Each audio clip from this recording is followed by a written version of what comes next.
শাকসবজির দাম লাগাম ছাড়া, প্রায় 100 টাকা প্রতিটি পণ্য। ইলিশ মধ্যবিত্তের নাগালের বাইরে, পোল্ট্রি, মুরগি ও ডিমের দাম চড়া। তো ছিল একরকম, এখন তো বাড়ছে 20 টাকা বাড়ছে আর কি। ওনারা বলতে পারতেছেন আর আমরা কিনতে হইতেছি একটু বেশি দামে। একমাত্র আলুটা আর পেঁপেটা ছাড়া সব জিনিসের দাম বেশি। ডাকসু নির্বাচনে যাদের প্রার্থিতা বাতিল হয়েছে, আজ ও কাল তাদের আপিল শুনানি। আনুষ্ঠানিক প্রচার শুরু না হলেও কুশল বিনিময় সহ নানা কর্মসূচি। আমাদের আসেনি, তো আমরা প্রশাসনের সাথে যোগাযোগ করি দায়িত্বরতদের সাথে, তারা আমাদের জানায় যে আগামী 2 দিন আপনারা আপিল করতে পারবেন। আমরা আগামীকালও আবেদন নিব। আমরা 24 তারিখে এই আপিল নিষ্পত্তি একটা কমিটি আছে।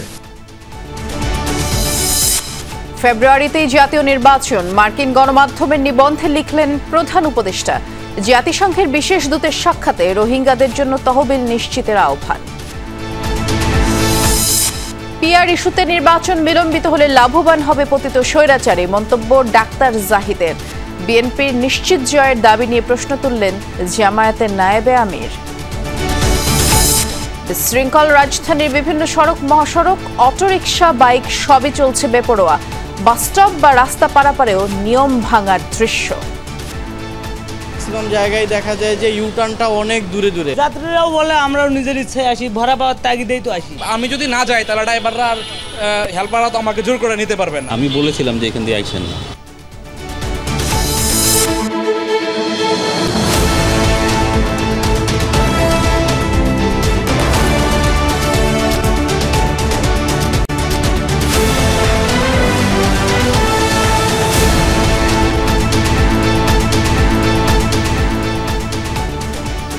শিরোনামগুলো শুনছিলেন। এছাড়াও দেশ বিদেশে আরো খবর নিয়ে দুপুরে বাংলাদেশে নুসরাত বৃষ্টি আপনাদের সাথে আছি। যেমনটি প্রথম শিরোনামে জানালাম, সবজি বাজারে যেন হঠাৎ করেই আগুন লেগেছে। বাড়তি দরে প্রায় সব পণ্য বিক্রি হচ্ছে। রাজধানীতে 150 টাকা ছাড়িয়েছে গোল বেগুন, কাঁচামরিচ, টমেটোর দর। ব্যবসায়ীদের যুক্তি, প্রাকৃতিক দুর্যোগে নিম্নাঞ্চলের সবজি নষ্ট হয়েছে, অন্য এলাকার যোগান দিয়ে পুরো দেশের চাহিদা মেটানো কঠিন। অন্যদিকে পকেটের হিসাব মেলাতে ত্রাহি দশা ক্রেতাদের। আরো জানাচ্ছেন সহকর্মীরা। কতটুকু বৃষ্টি হলে আসলে সবজির বাজারে প্রভাব পড়বে আর কতটুকু হলে পড়বে না, সেটি অন্তত ঢাকার বাজারে এসে সেই হিসাব মেলানো খুব কঠিন। 200 টাকার কাছাকাছি সবজির দামের হিসাব যদি করি তাহলে বেশ কয়েকটি রয়েছে।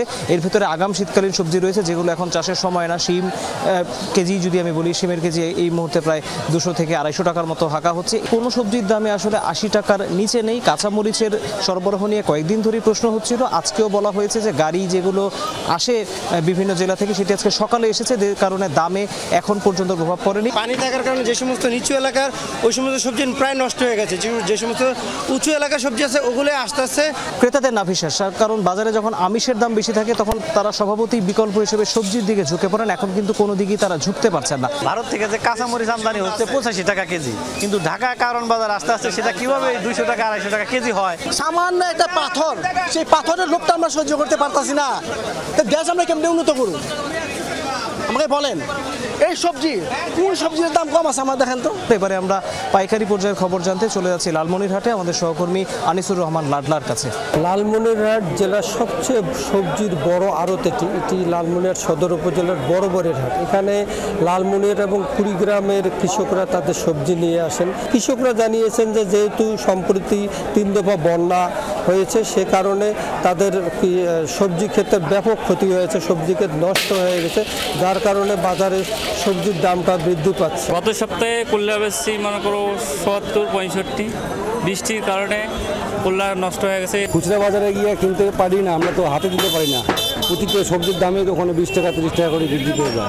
তবে আড়তদাররা জানিয়েছে সবজির আমদানি কম হয়, সবজির দাম কেজি প্রতি 5 থেকে 10 টাকা করে প্রতিদিন বৃদ্ধি পাচ্ছে। এই বৃদ্ধি পাওয়ার কারণে কিন্তু এই সবজিগুলোই যাচ্ছে বাইরের বিভিন্ন জায়গায়, সেখানে আবার আরও বেশি দামে বিক্রি করা লাগতেছে। প্রতিদিনই বাড়বে লাগছে, প্রতিদিনই আজকে যতটুকু মাল ওঠে কালকে আরও কম ওঠে, এই কারণে বাজার বাড়ে। সবজি বাজারের আরও খবর জানতে যাচ্ছি ফরিদপুরে সহকর্মী তরিকুল ইসলাম হিমেলের কাছে। ধন্যবাদ। এই মুহূর্তে আমরা রয়েছি ফরিদপুর হাজী শরিয়াতুল্লাহ বাজারে। যে বিষয়টি আমরা জানতে পারলাম যে গত 7 থেকে 10 দিনের ব্যবধানে কিন্তু আপনার সবজির বাজার যেটি আসলে সেটিতে বেশ দাম বৃদ্ধি পেয়েছে। সবজির বিক্রেতারা যেটি বলছেন যে তাদের যে সবজি প্রতিদিন যে বাজারে যে পরিমাণ আমদানি হয় ইদানিং সে পরিমাণ আমদানি হচ্ছে না। বেগুন 80, ভেন্ডি আছে 70, কাটি আছে 40, ধুন্দুল 40, 50। আগে যে সবজির পরিমাণটা আসতো এখন হচ্ছে 50% আসে। বাজারে যে ক্রেতা সাধারণ রয়েছে তাদের সাথে কথা বলার চেষ্টা করেছি, তারা যেটি বলেছেন যে যেভাবে বাজারের মূল্য বৃদ্ধি পাচ্ছে সবজির বাজারের, এটি আসলে তাদের যে ক্রয় ক্ষমতা তা সেই নাগালের বাইরে। প্রত্যেকটা সবজি যদি আপনার 70 টাকা 80 টাকায় কিনতে হয় তাহলে কিভাবে নাগালের মধ্যে থাকে। এই ছিল আসলে বাজারের সবজির বাজারের সর্বশেষ খবরাখবর। হিলি স্থলবন্দরে বেড়েছে ভারত থেকে কাঁচামরিচ আমদানির পরিমাণ। কয়েকদিন আগেও এই বন্দর দিয়ে প্রতিদিন 8 থেকে 10 ট্রাক আমদানি হলেও এখন আসছে 15 থেকে 17 ট্রাক। গতকাল একদিনেই 29 ট্রাকে 239 টন কাঁচামরিচ আমদানি হয়েছে। 6 দিনে 72টি ট্রাকে 618 টন কাঁচামরিচ এসেছে। আমদানিকারকরা বলছেন বন্যা আর খরার কারণে মরিচের আবাদ ক্ষতিগ্রস্ত হয়েছে। ভারতীয় জাতের চাহিদা বেড়েছে। পাইকারি বাজারে 170 থেকে 180 টাকা দরে বিক্রি হচ্ছে এবং ভারতের মোকামেও প্রতি কেজি কিনতে হচ্ছে 80 থেকে 90 রুপিতে। কেজি প্রতি শুল্ক পরিশোধ করতে হচ্ছে 37 টাকা। আর আমদানি হওয়া কাঁচামরিচ ঢাকা, চট্টগ্রাম, বগুড়া সহ দেশের বিভিন্ন প্রান্তে সরবরাহ হচ্ছে।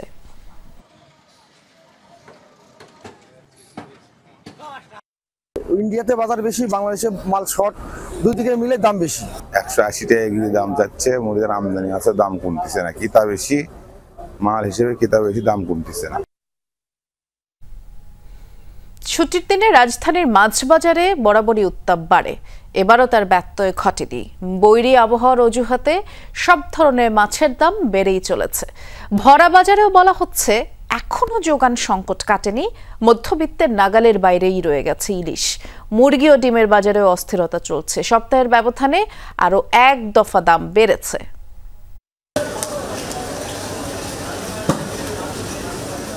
মাছ বাজারের অস্বস্তি কাটছে না। কখনো বৃষ্টি, কখনো বন্যা অথবা যে কোনো বৈরী আবহাওয়া, এমন নানা অজুহাতে দাম বৃদ্ধি করে যাচ্ছেন বিক্রেতারা। যোগান স্বল্পতায় দাম বাড়ছে এমন দাবি তাদের। গত সপ্তাহের তুলনায় প্রায় সব ধরনের মাছের দাম কেজিতে 50 থেকে 70 টাকা পর্যন্ত বেড়েছে। গত সপ্তাহে ইলিশের দাম কিছুটা কমলেও চলতি সপ্তাহে আবার বেড়েছে। 1 কেজি আকারের নদীর ইলিশের জন্য গুনতে হবে 2500 টাকার বেশি। 700 থেকে 800 গ্রাম ওজনের ইলিশের স্বাদ নিতে চাইলে পকেট থেকে যাবে 1800 টাকা। রুই মাছ নিলাম একটা আপনার 500 টাকা করে কেজি, স্যার। তেলাপিয়া 250 টাকা কেজি। তো আমরা তো ধরেন যে ইনকাম আমাদের সেই অনুযায়ী আমাদের আসলে নাগাল অনেক বেশি। যে মাছ 600 টাকা ওটা 700 টাকা 800 টাকা কেজি আসছে, ঠিক আছে। ওনারা বলতে পাইতেছেন আর আমরা কিনতে হইতেছি একটু বেশি দামে। আর বৃষ্টি হইতেছে তো বন্যা, এই জন্য আরো মাছ আমদানি কম, জানলা যাইতে পারে না। মাছের দাম কেজিতে 60-70 টাকা বেড়ে গেছে। জেনাল নদীর যে মাছটা 200-300 টাকা কেজিতে বাড়ছে, এই সপ্তাহে বাড়ছে। মাছের বাজারের পাশাপাশি পোলট্রি বাজারেও দামের আঁচ লেগেছে। 330 টাকা কেজিতে অপরিবর্তিত আছে সোনালী মুরগির দাম। কেজিতে 20 টাকা বৃদ্ধি পেয়ে লেয়ার মিলছে 320 টাকায়। পোলট্রি মুরগির দাম গত সপ্তাহের চেয়ে কেজি প্রতি 15 টাকা বেশি হাঁকছেন বিক্রেতারা। বিক্রি হচ্ছে 180 থেকে 185 টাকায়। গত সপ্তাহে 70-75 বেচছি, এখন এই সপ্তাহে একটু বাড়ছে। এখন মাল দাম বেশি, কেনা বেশি, আমাদের বিক্রি একটু বেশি থাকবে। অনেক ফার্ম বন্ধ হয়ে যেতেছে, সব কিছু ভ্যাকসিন যা আছে, খাদ্যর দাম বেশি, সব কিছু দামই বেশি। এই জন্য দেশি সোনালী মুরগির একটা দামই বেশি। মাছ, মুরগি, সবজি সবকিছুর দাম যখন চড়া, তখন সীমিত আয়ের মানুষের খাদ্য তালিকায় চাহিদা বাড়ে ডিমের। কিন্তু সেখানেও দামের আঁচ লেগেছে। 2 সপ্তাহ আগের 120 টাকা ডজনের লাল ডিম আজকের বাজারে মিলছে 140 থেকে 145 টাকা। তবে পাড়া মহল্লার দোকানে আরও কিছুটা বেশি। তো ছিল একরকম, এখন তো বাড়ছে 20 টাকা বাড়ছে আর কি। ডজন 145। আজকে দেখেছে 145 বিক্রি করে 140 বিক্রি করতেছে। যেমন পুরান ডিমটা 145 বিক্রি করতেছে, যেমন আজকে ডিমটা 140 বিক্রি করতেছে। 1 ডজন ফার্মে সাদা ডিমের জন্য দিতে হবে 125 টাকা। মাসুদুজ্জামান রবিন, যমুনা নিউজ, ঢাকা। ডাকসু ও হল সংসদ নির্বাচনের প্রাথমিক প্রার্থিতা যাদের বাতিল হয়েছে তারা আজ ও কাল আপিলের সুযোগ পাচ্ছেন। সকাল থেকেই নবাব আলী চৌধুরী সিনেট ভবনের রিটার্নিং অফিসারের কার্যালয়ে প্রার্থিতা ফিরে পেতে আপিল করছেন প্রার্থীরা। আগামী 24 আগস্ট এসব আপিলের নিষ্পত্তি করে প্রার্থীরা ফেরত পাবেন কিনা তা জানিয়ে দেবে কমিশন। ডাকসু নির্বাচনের চিফ রিটার্নিং কর্মকর্তা জসিমউদ্দিন জানান, ত্রুটিপূর্ণ মনোনয়নপত্র জমা দেয়া অযোগ্য 12 জন প্রার্থী সকাল 11টা পর্যন্ত পুনর্বিবেচনার জন্য আবেদন করেছে এবং 26 আগস্টের আগে প্রার্থীদের প্রচারণা অপরাধ। এদিকে বিকেলে ঢাকা বিশ্ববিদ্যালয় সাংবাদিক সমিতিতে শামসুন্নাহার হলের প্রার্থীদের একটি বড় অংশের সমন্বয়ে 11 জনের প্যানেল ঘোষণা করা হবে। ডাকসু নির্বাচনে বিভিন্ন পদে এবার 462 জন লড়ছেন। বৃহস্পতিবার রাতে প্রার্থীদের প্রাথমিক তালিকা প্রকাশ করেছে ডাকসু নির্বাচন কমিশন। যাচাই বাছাই শেষে মঙ্গলবার প্রকাশ করা হবে চূড়ান্ত তালিকা।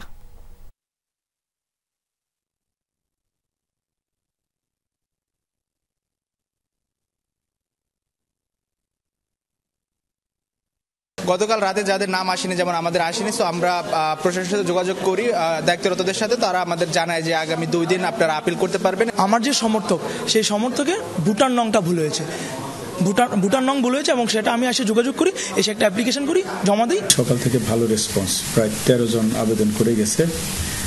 আমরা আগামীকালও আবেদন নিব। আমরা 24 তারিখে এই আপিল নিষ্পত্তি একটা কমিটি আছে। বাই দিস টাইম ক্যান্ডিডেটরা যখন আবেদন করতে আসছে তার কার কি ভুল তারা জেনে যাচ্ছে। 2 জন সহকর্মী এ বিষয়ে খোঁজ খবর রাখছেন। আমরা শুরুতে যাব ঢাকা বিশ্ববিদ্যালয়ের ফজলুল হক মুসলিম হলে। সেখানে আছেন সহকর্মী আল আমিন হক অহন। ডাকসু নির্বাচন ঘিরে ক্যাম্পাসের চিত্র কেমন দেখছেন একটু দর্শকদের জানিয়ে দিবেন।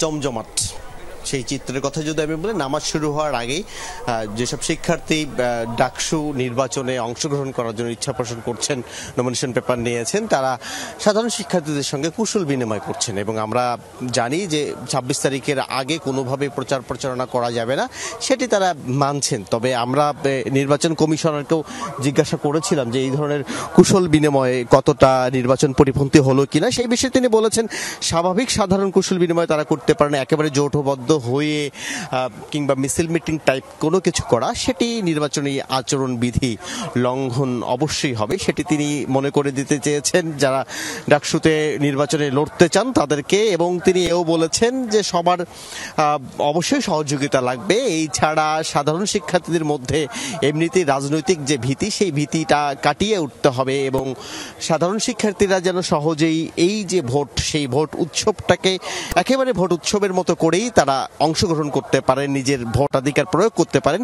সেই ব্যাপারে যারা প্রার্থী হয়েছেন তাদেরকেও সোচ্চার হতে হবে সেই কথা তিনি বলছিলেন। এবং আমরা দেখছিলাম সকাল থেকে এখন পর্যন্ত অনেকের যাদের প্রার্থিতা বাতিল হয়েছিল, সেই 47 জনের 19 জন দুপুর পর্যন্ত তাদের প্রার্থিতা ফিরে পাওয়ার জন্য আপিল করেছেন। আপিল নিষ্পত্তি হবে আগামী 24 তারিখ, সেদিন রাতেই, অর্থাৎ সেই দিনেই নিষ্পত্তির পরেই জানিয়ে দেওয়া হবে কারা কারা নতুন করে তাদের প্রার্থিতা ফেরত পেলেন। এবং তারপরেই একেবারে যে ভোট যুদ্ধ সেটি শুরু হয়ে যাবে। এবং এই হলগুলো, আমি যে হলটাতে আছি শুধু এই হল নয়, এরকম যে হলগুলো আছে সেই হলে যে প্রচারণা কিভাবে করতে হবে সে একটি নির্দেশনা তারা দিয়েছেন। এখন পর্যন্ত কিছু বিলবোর্ড দেখা গেছে বিভিন্ন হলে, সেই বিলবোর্ডগুলো সরিয়ে নেওয়ার নির্দেশনাও দিয়েছে নির্বাচন কমিশন।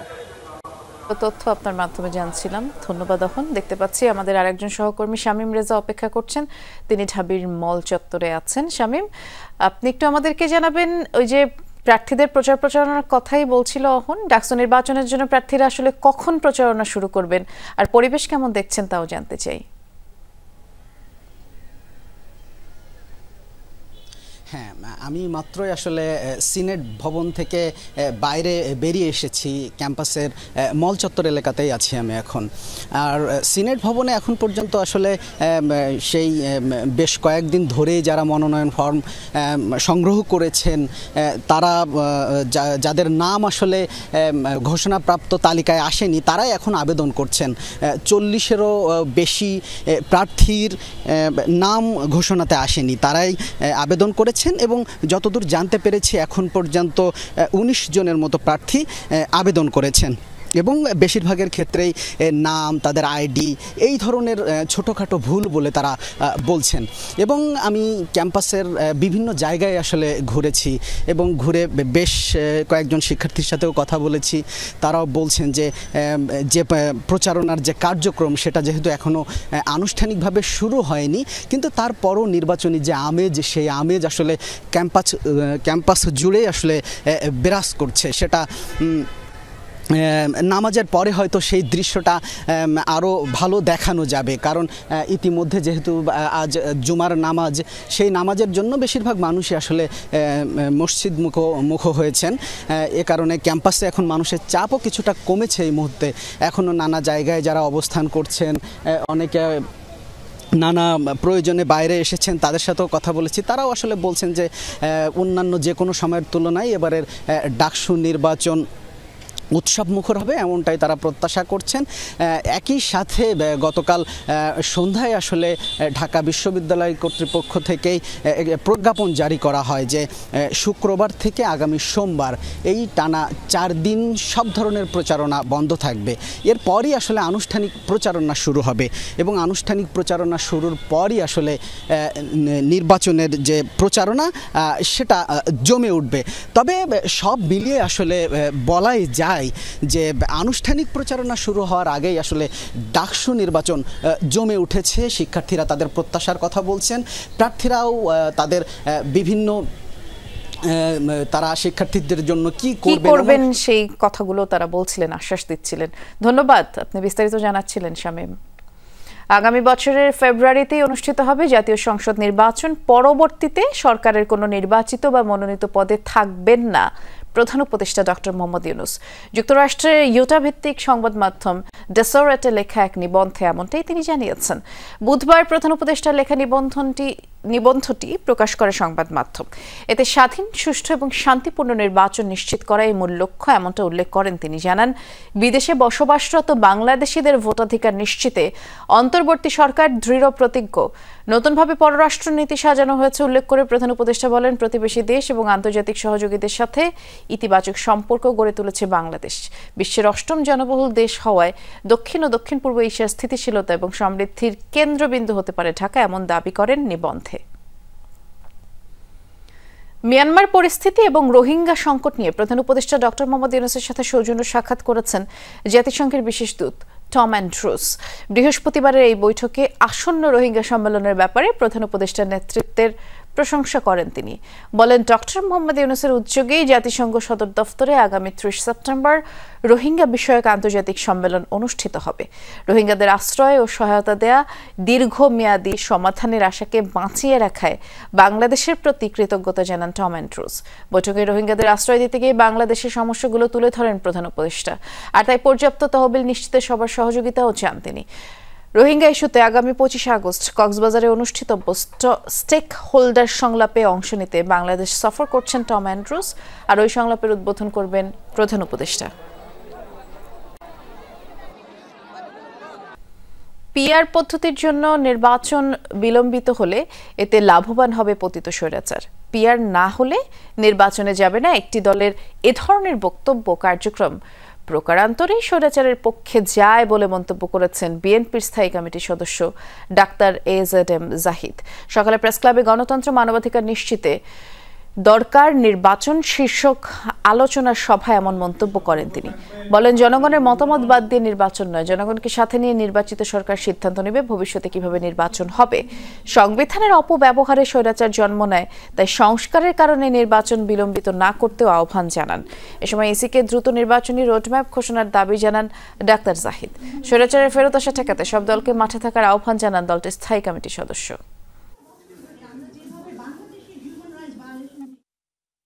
জনগণের নির্বাচিত প্রতিনিধিরাই আগামী দিনে সিদ্ধান্ত নেবে এই দেশের শাসন ব্যবস্থা কিভাবে চলবে, দেশ কিভাবে পরিচালিত হবে।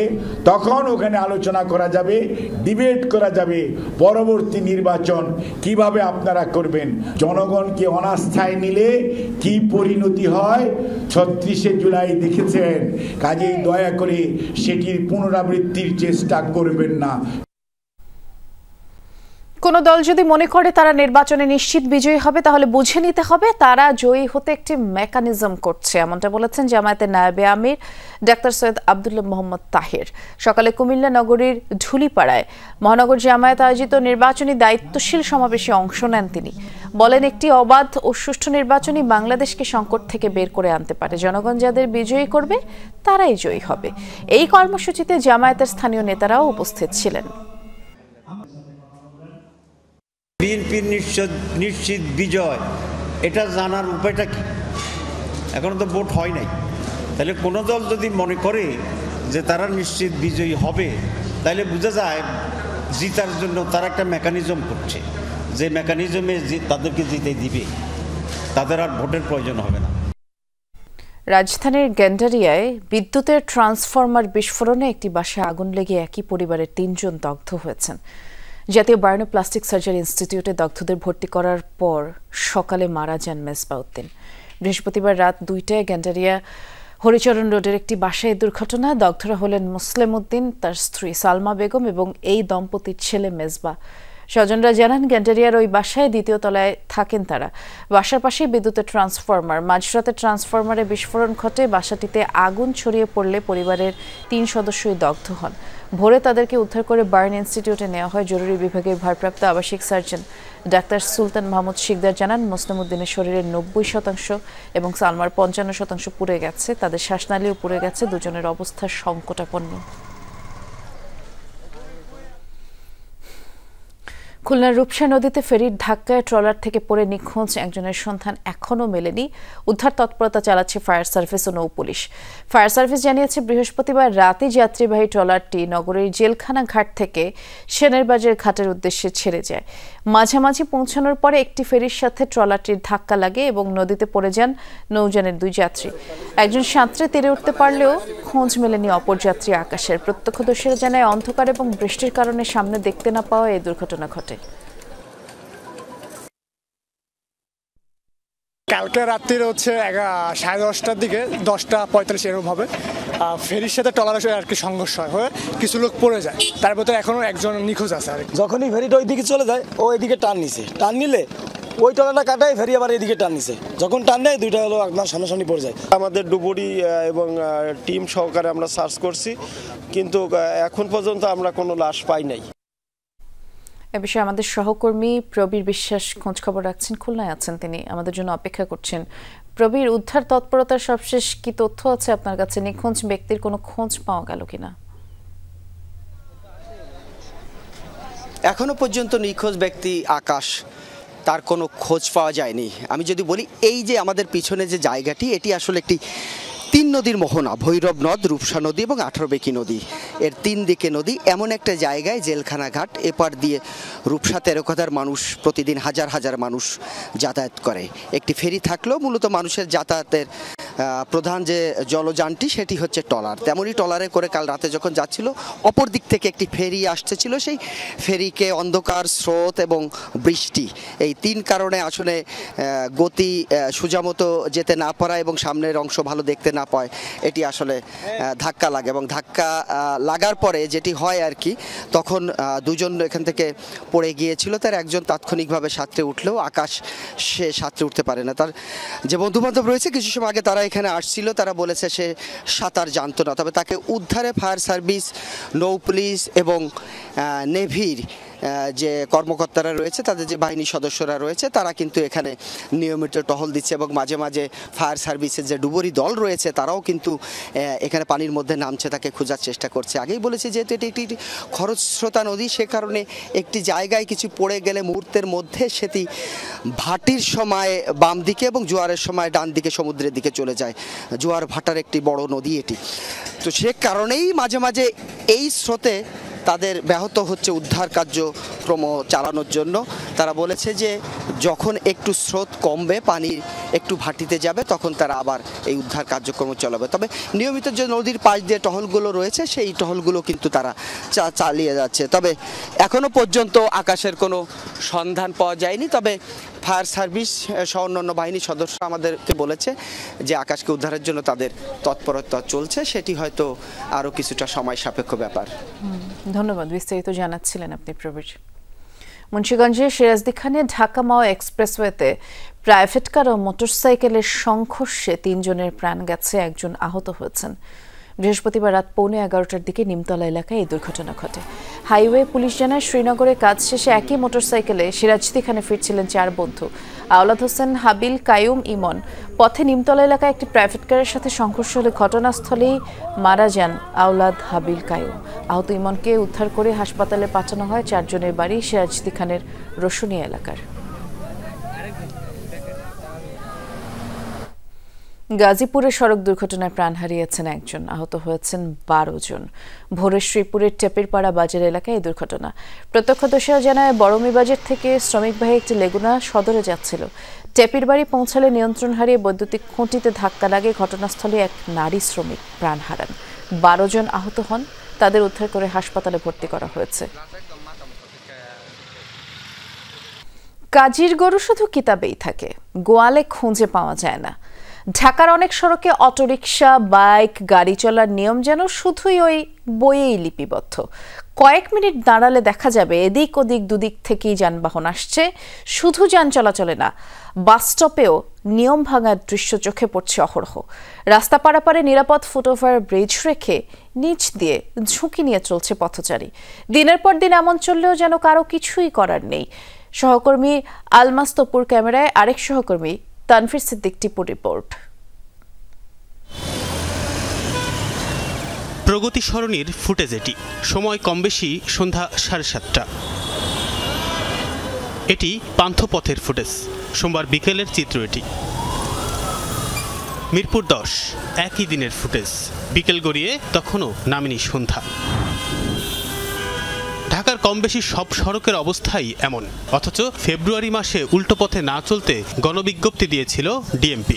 সাজার কথাও বলা হয়েছিল সেখানে, কিন্তু কে শোনে কার কথা? ভুক্তভোগী হচ্ছেন সবাই, কিন্তু রাস্তায় এই যেমন খুশি তেমন চলো অবস্থার দায়কার। নিয়ম ভঙ্গের প্রতিযোগিতার দায় চালক, যাত্রী সবাই চাপাচ্ছেন একে অপরের ওপর। নিজের ভুল স্বীকার করতে চান না কেউই। প্যাসেঞ্জারে কয় আমি উল্টো পথে যাইনি ভাই, কোনোদিন আমি উল্টো দিয়ে যদি আমার একটা পাও ভেঙে যায়, আপনি তো আসবেন সোজা। তার তো ভুল হয়েছে। আপনি কি বাধা দিয়েছিলেন? আমি বলেছিলাম যে এখান দিয়ে আইছেন না। প্রশস্ত রাস্তা আছে, তারপরেও যানজট আছে, কেন থাকবে? উল্টো পথে চলা ঠিক নয়। এতে আইন ভঙ্গের অপরাধ যেমন হয়, তেমনি ক্ষতিগ্রস্ত হয় সঠিক পথে আসা যান ও যাত্রী। তবু নানা অজুহাত চালকদের। সড়কের ইউটার্নগুলো নাকি বেশি দূরে, তাই শর্টকাট গন্তব্যে পৌঁছাতে সোজা সিদ্ধান্ত। যাত্রীদের বক্তব্যও প্রায় একই, সেজন্য বেছে নিচ্ছেন উল্টো পথ। চিন্তা করলাম যে ঘুরতে অনেক, এইটুকু জায়গা ঢুকে যাবো। ভাই এই যে ইউটার্নটা আছে, তো ইউটার্নটার কারণে আমরা যখন ওই পাশ থেকে এই পাশে আসি, অপোজিট পাশে, তখন মানে এদিক দিয়ে আসাই লাগবে। ওই পাশে গেলে তো ভাড়া পাবো না। আমাদের মিশন হচ্ছে নর্দা। যাত্রীরাও বলে আমরাও নিজের ইচ্ছায় আসি, ভাড়া পাওয়ার তাগিদেই তো আসি। পর্যাপ্ত পরিমাণের ইউটার্ন নাই। রাস্তায় চলাচল করতে গেলে ম্যাক্সিমাম জায়গায় দেখা যায় যে ইউটার্নটা অনেক দূরে দূরে। এরা তো কিসের জন্য যায়, এরা তো বোঝার দরকার যে আমি উল্টা পথে যাইতেছি। একটা সমস্যা হইলে ওরা হইব, আমারও হইব। আমি যদি না যাই তাহলে ড্রাইভাররা আর হেল্পাররা তো আমাকে জোর করে নিতে পারবে না। আমি প্রথমেই হচ্ছে নিজেদেরকেই দোষ দেই, যাত্রীকেই দোষ দিই। সড়ক পারাপারে নিরাপত্তার জন্য স্থানে স্থানে নির্মাণ করা হয়েছে ফুটওভার ব্রিজ, কিন্তু সেখানে উঠতে অনীহা পথচারীদের। জীবন ঝুঁকি নিয়ে পার হচ্ছেন ভাঙা সড়ক বিভাজকের মধ্য দিয়ে। একটু পা ফসকালেও ঘটে যেতে পারে বড় দুর্ঘটনা। বাস থামার জন্য নির্দিষ্ট স্থানে আছে চিহ্ন ও স্টপেজ, কিন্তু সেখান থেকে ড্রাইভারদের যাত্রী তুলতে বা যাত্রীদের উঠতে কোথায় যেন বিবেকে বাধে। যেখানে সেখানে ওঠানামার এমন দৃশ্য চোখে পড়বে হরহামেশা। এতে বিঘ্নিত হচ্ছে নিরাপত্তা, বাধাগ্রস্ত হচ্ছে স্বাভাবিক চলাচল। কম বেশি সবই জানেন, বোঝেন, দিন শেষে করেন না কাজের কাজটি। সোজা পথ করে পাশে, তবু সোজা পথে কেউ চলে না। উল্টো পথে ছুটছে সবাই, তাই উল্টো পথের জ্যাম কমে না। এখন নিয়ম ভাঙাটাই যেন নিয়মে পরিণত হয়েছে। তাই প্রশ্ন, কবে আমরা এই নিয়ম ভাঙার নিয়মটাকে ভাঙতে শিখব? কবে আমরা চলতে শিখব সোজা পথে? তানফির সিদ্দিক টিপু, যমুনা নিউজ, ঢাকা। সাদা পাথর লুটের ঘটনায় জড়িতরা যে দলেরই হোক, অথবা প্রশাসনের যত বড় কর্মকর্তাই হোক না কেন তাদের আইনের আওতায় আনা হবে বলেছেন জনপ্রশাসন মন্ত্রণালয়ের সিনিয়র সচিব মুখলেসুর রহমান। সকালে সিলেটে সাদা পাথর পর্যটন কেন্দ্র তিনি পরিদর্শন করেন। বলেন, বিজিবি ক্যাম্পের পাশে এ ধরনের ভয়াবহ লুটপাটের দায় কোনোভাবেই এড়াতে পারে না বাহিনীটি।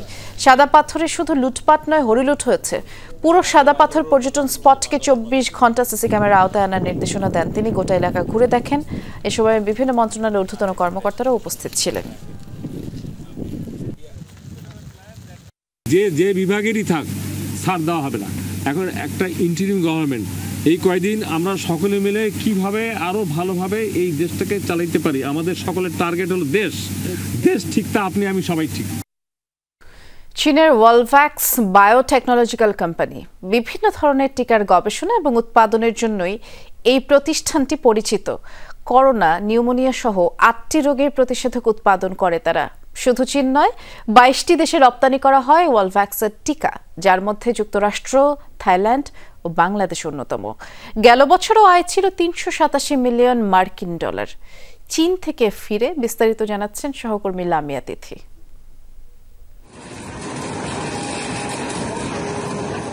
ওয়ালভ্যাক্স বায়োটেকনোলজিক্যাল কোম্পানি, যা চীনের ইউনান প্রদেশের কুনমিং শহরে অবস্থিত। প্রতিষ্ঠানটি মূলত বিভিন্ন ধরনের টিকার গবেষণা ও উৎপাদনের সাথে জড়িত। এখন পর্যন্ত 8 ধরনের টিকা উৎপাদনে সক্ষম হয়েছে এই কোম্পানি, যার মধ্যে রয়েছে নিউমোনিয়া, করোনা ও ইনফ্লুয়েঞ্জার প্রতিষেধক। গেল বছরের আগস্টেই তাদের উৎপাদিত জরায়ুর মুখে ক্যান্সারের প্রতিষেধক HPV পায় বিশ্ব স্বাস্থ্য সংস্থার অনুমোদন। আরও বেশ কিছু টিকার স্বীকৃতি পেতে আবেদন করেছে প্রতিষ্ঠানটি।